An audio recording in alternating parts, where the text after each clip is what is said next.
আসসালামু আলাইকুম।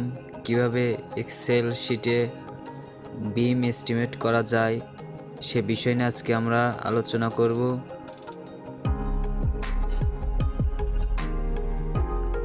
আমি এখানে ডাটা লিখে নিয়েছি: beam length, beam width, beam height এবং nos, total quantity, cement, sand এবং স্টোন। আমি একটু ডিজাইন করে নিচ্ছি টেবিলটা, আপনারাও ডিজাইন করে নেবেন। আমি একটু মার্জ করে নিলাম এবং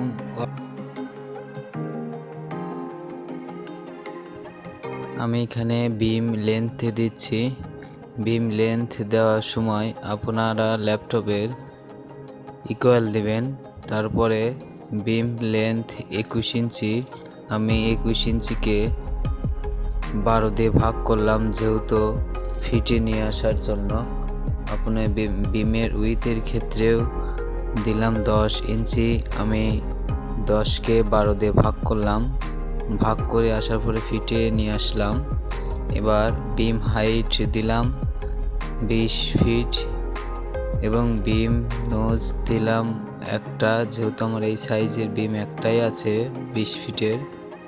এখন টোটাল কোয়ান্টিটি দেওয়ার জন্য আপনারা ল্যাপটপের ইকুয়াল চাপ দিবেন। ইকুয়াল চাপ দেওয়ার পরে বিমের লেন্থ, বিমের উইথ এবং বিমের হাইট গুণ করবেন। গুণ করার পর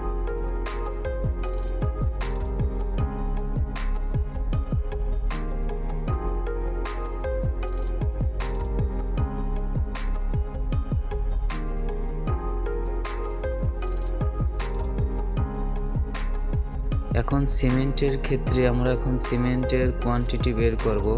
সিমেন্টের কোয়ান্টিটি বের করার জন্য আমরা টোটাল কোয়ান্টিটির সেলটা সিলেক্ট করলাম এবং গুণন করলাম 1, যেহেতু আমাদের কাস্টিং রেশিও 1, 1.5, 3 কাস্টিং হবে, তার জন্য আমরা এখানে 1.5 লিখলাম এবং ভাগ করে দিলাম total casting ratio.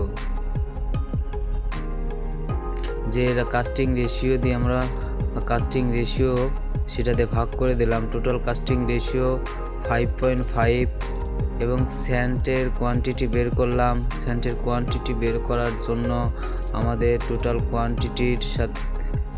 Quantity sell select করলাম এবং এর সাথে গুণন দিলাম 1.5, যেহেতু আমাদের 1.5 রেশিও, তার সাথে ভাগ করে দিলাম 5.5। স্টোনের ক্ষেত্রে একই নিয়ম, আপনি টোটাল সেলটা সিলেক্ট করলেন এবং